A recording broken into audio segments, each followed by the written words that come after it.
Hello everyone, in this video I'm going to show you how to secretly chat with someone on Telegram. So if you want to secretly chat with someone on Telegram, here's how you can get it done. Just open the Telegram app on your phone, then tap on the profile name on the person.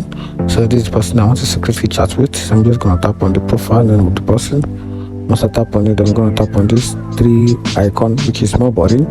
Then from there I'm going to tap on this start secret chat.